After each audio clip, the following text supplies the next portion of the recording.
muri governor muri Uganda ariko mu manager we wa mbere nanone ngira ngo witwaga nabwo Richard yitwaga n'undi manager I think we anasigaye aba Uganda Bruce ndamubwira namuhobe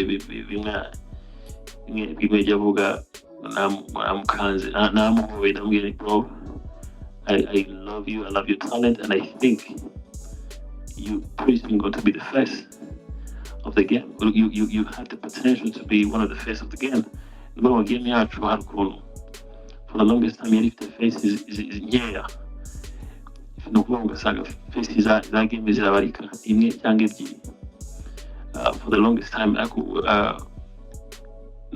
Bruce, you know, like I predicted, predicting themselves, not predicting that.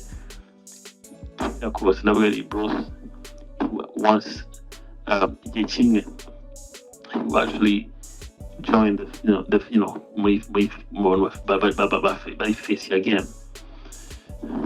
Rukumba ndibuka ko nemubwiye ndamuganga bro ufite inkoni iryo jambo nari mubwiye muri governor ufite inkoni ntago nakubwiye aya magambo ntagukunda case rero bamwe bashatse kuba victim nagerageje kugoragoza ibyabaye my fellow artist yadusinze muri interview nyango yakoze yabaza ko yabivugiye avuga ko na you feel disrespected you be asuzuguwe akibivuga numvaga kuko ntanabyukaga numvaga mbyukuri ariko akundi n'ubundi asanzwe abikora biza no gushimangirwa na Melodie abisubiramo ko Melodie abisubiyemo cyangwa se nta kibazo na kimwe nshaka kwiteza ahubwo yakunze uwo Juna amaze kumubona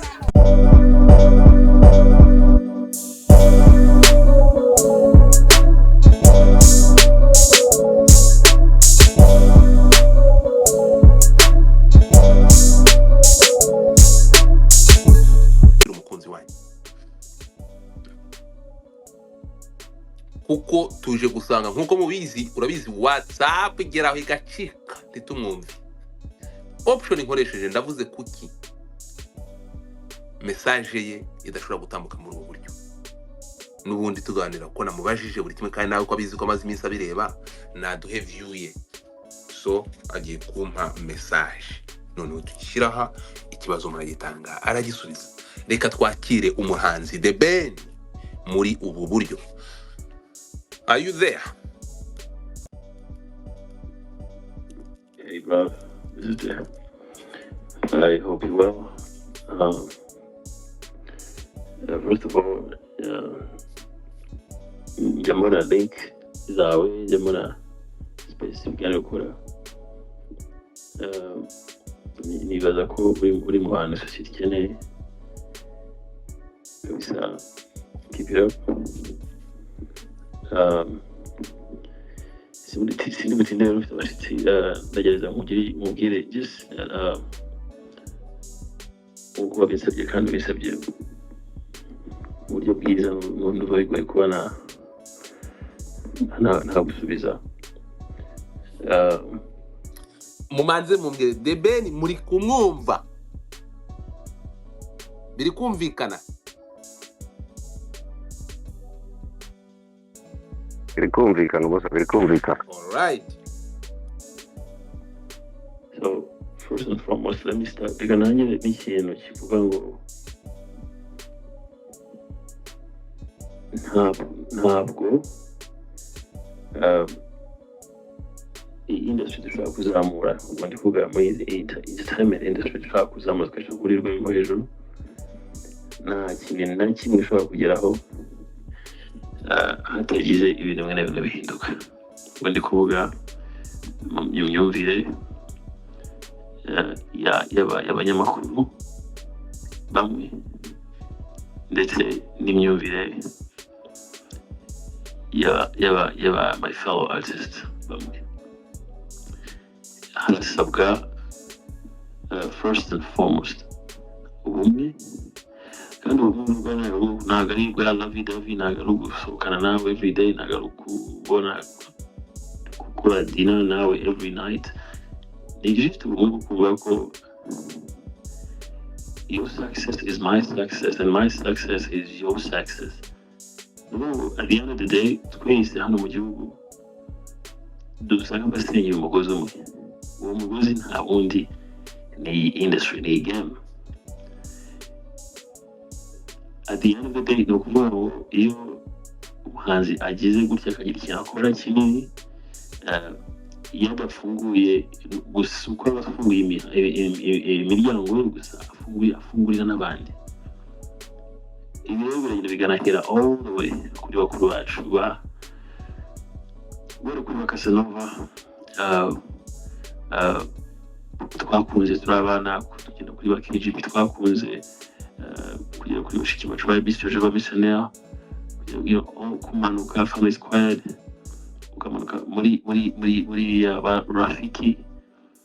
Ibyo nubwo izi saha wenda tutabavugaho, tutabatekerezaho, you have no idea uburyo ibyo bakoze. They paved the way for us. Bapevinze, badukuriye umuhanda, bijya gusa somehow ni n'uburyo iki gihugu tukirimo, twishimiye, dufite amahoro, tunezerewe, ariko hari abantu bakiruhiye, hari amaraso yahamenetse. Murabizi ibi ngibi. Ibi rero ntabwo bitaniye mu by'ukuri. Ndakuvuga iyo mvuze ngo dushyire hamwe, ntabwo by'ukuri mpavuga gusohokana nawe cyangwa se gusangira. Bamwe just gira mind yo kubwira ko success ya Ben ni success yawe, success yawe ni success ya Ben. Gutyo tugende tubihuza gutyo, kandi bigende tubigire muri twebwe, bibe real, bibe bifatike, bizamuke. Ndumva ntinze kuri iyo ngingo cyane, ariko reka ngere straight to the point. I personally love Melodie ku rwego ruri personally. Namubwiye inshuro zirenze imwe, bro azaze anyomoze nimba igihe twahoraga muri governor, hari even way before iyo ndirimbo avuga kubaho, hari muri 2017 turi muri governor muri Uganda, ariko mu manager we wa mbere nanone ngira ngo witwaga ntabwo Richard, yitwaga n'undi manager we yanasigaye aba Uganda. Bruce ndamubwira namuhobe bimwe jya avuga, namukanze, namuhobe, ndamubwira bro, I love you, I love your talent, and I think you pretty soon going to be the face of the game. You have the potential to be one of the face of the game. No, game yacu hari ukuntu for the longest time yari ifite face is nkeya, ni ukuvuga ugasanga face za game zirabarika imwe cyangwa ebyiri. For the longest time maze guhana Bruce n'ikintu like I predicted, predicting yakubase nabwari Bruce once igihe kimwe he actually joined by face again. Urukumva ndibuka ko namubwiye, ndamubwira bro ufite inkoni, iryo jambo narimubwiye muri governor, ufite inkoni, ntabwo nakubwira aya magambo ntagukunda, ndamubwira bro ufite inkoni, just go and do crazy things. Bro, muri governor, muri club ya governor, I say these words to him. These are the same words nanavuze ejobundi muri Rwanda Day, pretty much amagambo ajya gusa nkayo. Ndamubwira bro, reka ibi byose bya hirya no hino njye nawe ugiye kugira ikintu bituhungabanyaho. Let's be one spirit. Nkuko nabivuze haruguru, dushobora kudasangira cyangwa se ngo duhure mu birori bitandukanye, cyangwa se turi abantu bahamagarana every day, ariko dufite spirit imwe, dufite dusenya umugozi umwe tu. It's very, very important that we think that way. So guys, I'm not here actually unda kubona abantu iyo maze kuvuga hari amayelema amwe namwe yihutira kuvuga ati then abashaka kwigira mwiza. So nagusubiza actually aho kugira actually nigire mubi nakwigira mwiza tu. Nimba ntari mwiza eventually I'll become mwiza. Muscle brain picks up something, muscle brain picks up something you constantly ugerageza gukora. So let's say nubwo ibyo bavuga atari byo, let's say Ben wenda yigize mwiza, now I would rather kwigira mwiza kugira ngo nigire mubi. If that makes sense, now kwigira mwiza, then eventually I'll become mwiza, if that makes sense.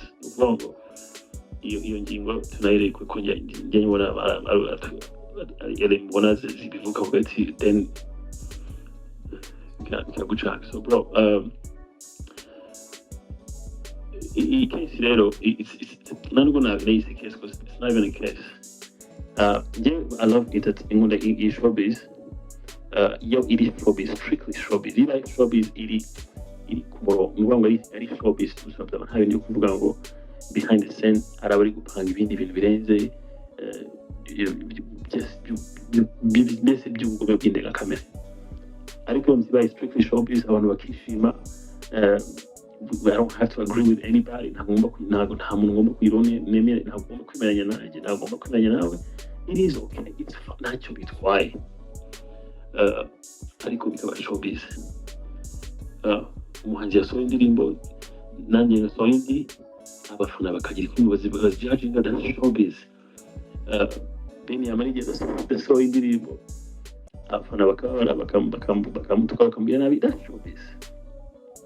But the moment igihe rero byahindutse ibindi bintu, igihe behind the scene hari gupanga ibindi bintu bitari byiza, n'igihe ikajya n'ama evidence dufite afatika, ibintu bihari bifatika, nibaza ko nagomba no kujya hano ngo manure. So nk'iyi case rero bamwe bashatse kuba victim, nagerageje kugoragoza ibyabaye. My fellow artist yadressinze muri interview nyango yakoze, nibaza ko yabivugiye, avuga ko yafinze disrespected, yumvise asuzuguwe. Akibivuga numvaga, kuko ntanabyukaga, numvaga mu by'ukuri ariko akundi n'ubundi asanzwe abikora. Biza no gushimangirwa na Melodie abisubiramo, ko Melodie abisubiyemo, cyangwa se actually sinjye nabona abisubiramo. Ni ikinyamakuru cyanditse ko cyavuganye na Melodie, nawe ashimangira ko ibyo yavuze ariko byagenze. So niho navuye mvuga ni I think nshobora kuba nara disrespecting umuntu ntabizi. This is the only time iki nicyo gihe cyonyine navuyeyo ndavuga ni ngiye gusaba imbabazi.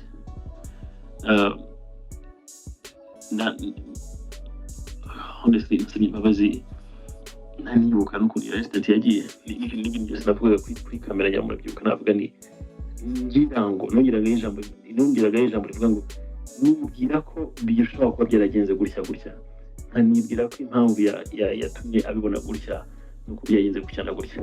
Ikindi cya kabiri, nk'amayelema ashaka kurira kuba naravuze ngo nandi yabibonye gutya kuko nandi gukora iki ngiki, biratangaje cyane kuko nta muntu usaba imbabazi ntagaragaze n'impamvu yamuteye icyo kintu. As bad as it might sound, ntabwo nasuzuguye my fellow artists ku bushake, nabigambiriye. In fact ntabwo namenye ko yasuzuguwe, ndetse namusaba imbabazi ejo bundi nazikuye ku mutima mu ndiba indani, ndavuga ni I'm so sorry. In fact numvise ejo bundi hari abari gutwistinga amagambo ari umuntu watwisinze bakavuga ati nabuze ibi no ntabwo ari byiza gutwisinga icyo umuntu atavuze. Nabajije kamera nareba straight kugira ngo ariyo ngaragaza ko imbabazi ndi gusaba ziri baturuka muri deepest part of my umutima ndani umutima indani umva bibabaje kuba icyo kintu gishobora kuba cyahinduka actually negative. Like how in the world usaba imbabazi bihinduka negative, like I've never sinigeze menya ko usaba imbabazi byahinduka ikintu negative. By the way, ni ku bantu bamwe na bamwe nubwo nabyitira abanyarwanda ko abanyarwanda ni innocent, ni ukuvuga ku bantu bamwe na bamwe ugasanga bashaka ko kiba ikintu kiri negative. Njyewe nasabye imbabazi ntekereza ku byabaye ufite ndamutse ngize Imana kwibuka neza n'iza incident ukuntu yagiye ikurikirana, ariko ndanavuze igishobora kuba cyarabaye nuko byagenze gutya na gutya, ariko ndabisaba imbabazi. Ntabwo ndi kubivuga kugira ngo ndefande izo mbabazi, nako ndefande ibyo nakoze, ndi gusaba imbabazi bivuye ku mutima, ariko ndakugaragariza igishobora kuba cyarabaye muri uwo mwanya. Ndetse ntinze kuri pointi gatoya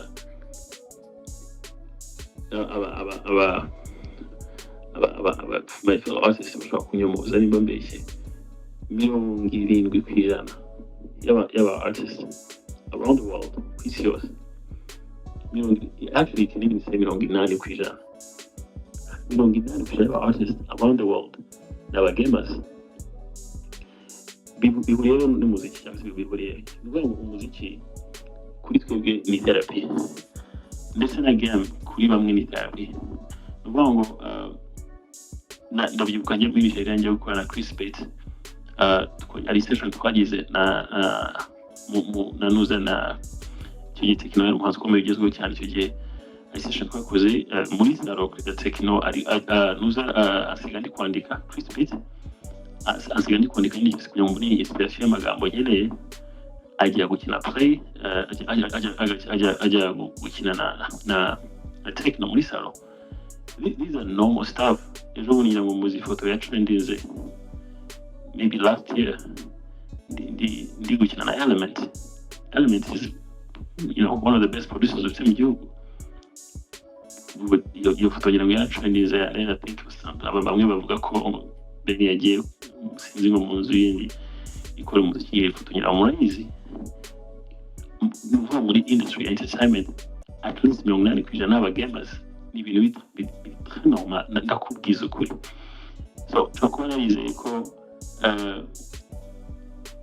twakora narakitse ko ashobora kuba hariwe kuri nabyo, ndetse cyane ko mu by'ukuri yavuze ngo yagarutse ngatubwira ngo muri gukina ngo dukora akazi ni ibinyama bimakinza kugira ngo aryoshye statement. Ntabwo waza kutubwira ati ngo yaragarutse atubwira ati munyaboneka mureke imikino ngo muze dukore mu by'ukuri ngo turanga. That's a makeup story. Nuvuga ngo kiri igihimbano, nyuma nta kindi gihimbano ngo simbizi, ariko ibyo uvuga byose ntabwo bikuraho ikosa ryabaye ryo kutuma we yarabaye yarafine. Ni ukuvuga ngo at the end of the day ni feeling we yagize. At the end of the day ntabwo ari icyabaye, ntabwo ari uburyo bwiza bushoboka bw'igitangaza nabisobanuramo. At the end of the day ni feeling byamuhaye. Iyo feeling yo yongeye nsabira imbabazi kuko niba byaratumye feeling disrespected, niba nasabiye imbabazi. Igitangaje muri byose rero, impamvu nyine birangira binagaragara ko ari ibintu by'ukuri birimo guprenga victim, birimo ibintu biri aho ngaho, nuko between icyo gihe n'uyu munsi, hagati y'icyo gihe n'uyu munsi habayemo indi projet yanjye nawe habayemo indi projet yanjye nawe bayibaza na Element, bayibaza na country record yose yari hari. Iyo projet ngira ngo twari no kwita agachain ihuriro yabayeho. So umuntu niba yabaye disrespected ku rwego rukomeye cyane rutuma ababara nk'uko bigaragara ko ababaye, ntiyari kuba yagaruka ngo tube twakora indi ndirimbo tu. Sinzi impamvu ejo bundi yabivugaho, sinzi impamvu yasimbutse iyo hagati agafata iya kera tu, kuko between iyo ya kera n'uyu munsi hari ibiyabaye in between. So iyo wenda kudasohoka kwayo nayo kuba itarangiye wenda nayo ifite story itandukanye. But guys, I do not, ntabwo nsuzugura tu, ntabwo nsuzugura abahanzi benshi bafata equally moment nagirana na Diamond Platnumz muri studio ingana respect namuha ingana niyo naha umuhanzi the lowest one wundi ugitangira ugishaka kumenya inzira ze n'izihe. And I have so many things ingero nyinshi nabaha. nakoze indirimbo nyinshi, ndi mu bahanzi nshobora kuba naragira umugisha wo kuba ari njye muhanzi ugifite indirimbo n'abahanzi benshi. Simuvuga ko ntagisaba indirimbo cyane, si biri mu bintu nzira abantu bandakariramo, ariko wari uzi ko nshobora kuba nkiri umuhanzi ufite indirimbo. God bless you. Imana ibamugisha.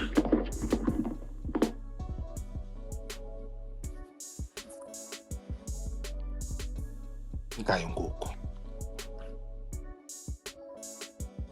Iyo niyo view ya The Ben ku byavuzwe, ariko murumva ko tuna profise tukamenya ko we nasagaye na cyangwa nakarakantu kari kabayo hagati ye na Bulldog nk'umuvandimwe barakarangije kera, uziko nako bari baje gutwistinga barakarangije. So mu yandi magambo, Ben ashatse gushyiraho umuco no kugaragaza exactly uko byagenze. 2021 yakoze yagiranye indi projet na ntuzana na Bruce Melodie itarasohotse y'indirimbo ngo barayitaga gute ngo nibaringa iki sindi kwibuka kugira ngo yabisobanure. So hagati aho ntekereza ko gushyiraho umucyo kuko mwabyifuje n'ukuntu mwakomeje kuvuga ati niki nyuma y'ibingibi bishobora gutwistinga gutya nyir'ubwitara bivugaho iki. Network nizikunda yaboneka, ariko zitanakunze ntekereza ko this was the good way. Niyo mpamvu bagomba kujyana plan B. Niba bidashobotse account ye bidakunda exactly ashakatanga view gutya, ndatekereza ko munyuzwe. Fabri